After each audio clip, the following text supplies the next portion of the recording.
Hi students, आज हम लोग पढ़ेंगे एक्सरसाइज 5.5 क्लास 12th का। पीछे हम लोग 5.4 जो है चैप्टर पढ़ चुके हैं। इसके बहुत सारे प्रश्न को हमने बताया है। आज हम लोग एक नया चैप्टर शुरू करेंगे 5.5।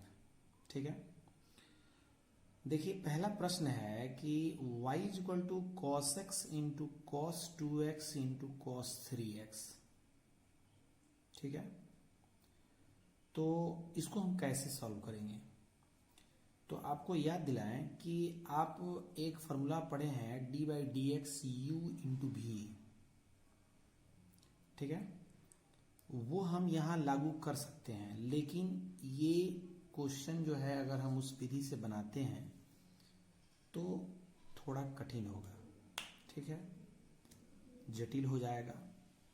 क्यों हो जाएगा जटिल? तो आप ध्यान दीजिए कि u इंटू भी तो ये दिख रहा है, लेकिन इसके साथ एक और भी मल्टीप्लाई में है। तो अगर हम किसी एक पद को u और इन दो पदों को भी मान के बनाएं और आगे चलाएं तो बन जाएगा, लेकिन थोड़ा जटिल होगा, ज्यादा समय लगेगा। तो इस चैप्टर को बनाने का एक तरकीब है, वो कैसे है? तो आइए हम देखते हैं कि हम क्या करते हैं। ऐसे सवाल में दोनों ओर लॉग लेते हैं, लॉग से दोनों ओर गुणा करते हैं। लॉग आप समझ रहे होंगे, लघुगणक, लॉगरिथम। ठीक है, तो इसका हम प्रयोग करेंगे इस सवाल में।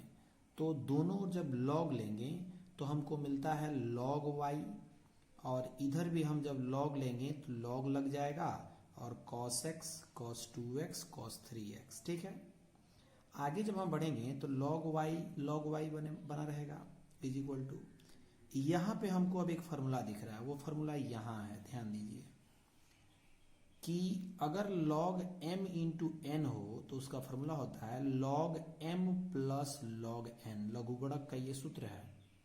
यही अगर m बाई n होता है तो याद करिए यहाँ पे माइनस होता है। तो अगर m n इंटू में कुछ और भी है तो एक और पद प्लस में आ जाएगा। इसका मतलब आप देखिए यहाँ पे log m into n into l मान लेते हैं। ठीक है, तो इसको हम कैसे लिख सकते हैं सूत्र के हिसाब से कि log m plus log n plus log l। ठीक है, तो अब m n l के स्थान पे ध्यान दीजिएगा कि cos x है तो cos यानी cos log cos x, plus सूत्र में कह रहा है इसलिए log cos 2x, फिर से प्लस cos 3x। ठीक है, अब ये देखिए थोड़ा आसान हो गया, जो इंटू में था वो हमको प्लस में मिलने लगा। अब हम यहां पर अवकलज प्रयोग कर देंगे। x के सापेक्ष हम क्या करेंगे? अवकलज करेंगे। तो d बाई डी एक्स, सभी पदों में हम d बाई डी एक्स को लगा देंगे। ठीक है, d बाई डी एक्स लग जाएगा। आगे आप देखेंगे कि आपको एक और चीज याद दिलाएं कि d by D x log x का फॉर्मूला 1 बाई एक्स होता है। तो यहां पे आपको दिखाई दे रहा है कि log y है, y x नहीं है, लेकिन हम x के सापेक्ष अवकलज कर रहे हैं। तो याद करिए श्रृंखलन गुण, जिसमें हम लोग पढ़े थे कि अगर x के सापेक्ष वो नहीं है, x पद नहीं है, तो हम अवकलज तो करेंगे लेकिन उस पद का फिर एक बार और अवकलज करेंगे। तो वही हम काम करेंगे कि log x समझ लीजिए, तो 1 बाई एक्स, x के जगह पे y है, और चूंकि y x नहीं है इसलिए हम एक बार y का भी अवकलज करेंगे, यानी d बाई डी एक्स। समझ में आ रही बात? ये पॉइंट आपको इस चैप्टर में हर बार लगभग आएगा। आगे भी प्रश्न ऐसे दिए गए हैं, उसको सॉल्व करिएगा तो ये आपको पॉइंट मिलेगा। सबको y मान के ही करना है, log लेना ही पड़ेगा। ठीक है, और अवकलज आप करेंगे तो ये बात आएगा। उसी तरह से यहां ध्यान दीजिएगा कि log x, ध्यान दीजिए x के स्थान पे cos x है, श्रृंखलन गुण यहां भी लगेगा, यानी log x के लिए 1 बाई एक्स x। ठीक है, इंटू में d by D x cos x, अवकलज करेंगे ना cos x का, चूंकि वो x नहीं है। फिर से हम यहां पर भी वही बात, log x का फॉर्मूला 1 बाई एक्स लगा देंगे, x के जगह पे इतना निकल के आ जाएगा, और यही x का एक बार अवकलज भी करेंगे। पीछे हम लोग पढ़ चुके हैं चैप्टर में। d बाई डी एक्स फिर से दिया log cos 3x, तो cos 3x आ जाएगा 1 बाई cos 3x, और cos 3x का एक बार फिर से अवकलज होगा। ठीक है, आगे आप देखेंगे तो आपको मिलेगा कि 1/cos x तो ठीक है, लेकिन इसके आगे आप देखिए cos x का अवकलज जो होता है माइनस साइन x होता है। अब आपको x दिख रहा है, x के सापेक्ष है भी, आपको अब एक्स्ट्रा अवकलज नहीं करना पड़ेगा। तो cos x का अवकलज हम लिख देंगे माइनस साइन x। उसी तरह से 1/cos 2x और cos 2x का अवकलज होगा साइन 2x माइनस में, ध्यान दीजिएगा माइनस साइन 2x, लेकिन एक बगल में 2 लगा हुआ है, ये कहां से आया इसको समझिए। फिर ध्यान दीजिए cos x, x के स्थान पे 2x है कि नहीं, तो हम 2x का 2x तो लिख लेंगे, लेकिन 2x का एक बार फिर से अवकलज करेंगे। तो आपको हम बता दें कि जब d/dx 2x का अवकलज करिएगा तो 2 बाहर जाएगा, d/dx इंटू एक्स, तो 2 इंटू dx कैंसिल, तो 2 सिर्फ बचेगा। वही 2 जो है इधर बगल में आएगा, जिसको हम पहले ही बाहर खींच लिए हैं। इतना तो आप समझ सकते हैं कि 2x का अवकलज करेंगे तो x dx से कैंसिल हो जाएगा और बचेगा हमारे पास सिर्फ 2।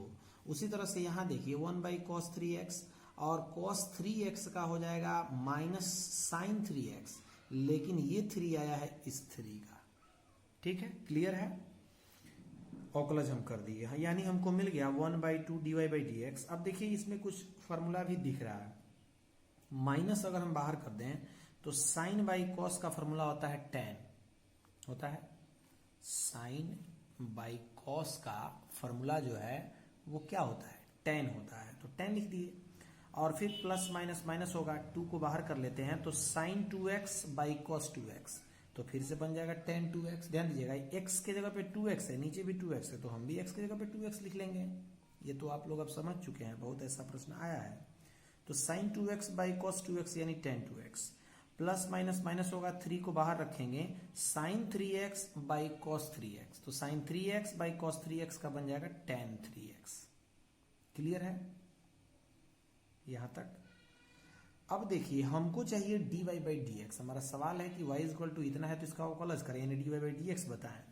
तो ये जो y आप देख रहे हैं 1/y, ये y जो है इधर कहाँ है, डिवाइड में है, तो हम इसको अगर इधर से हटाएं तो वो चला जाएगा मल्टीप्लाई में, गुणा हो जाएगा। तो इन टोटल में हमको y से गुणा कर देना होगा, तो हमको dy/dx मिल जाएगा। लेकिन y जो है हमारा सवाल है, आप ध्यान दीजिए कि y इज इक्वल टू हम लोग जो है माने हैं सवाल क्या, cos x into cos 2x into cos 3x।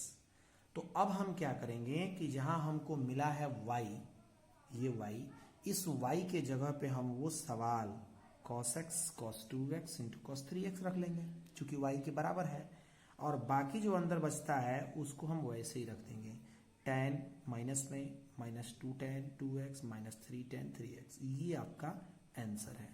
आप चाहें तो इन सब में माइनस दिख रहा है, आप माइनस कॉमन भी ले सकते हैं, तो अंदर सब प्लस बन जाएगा।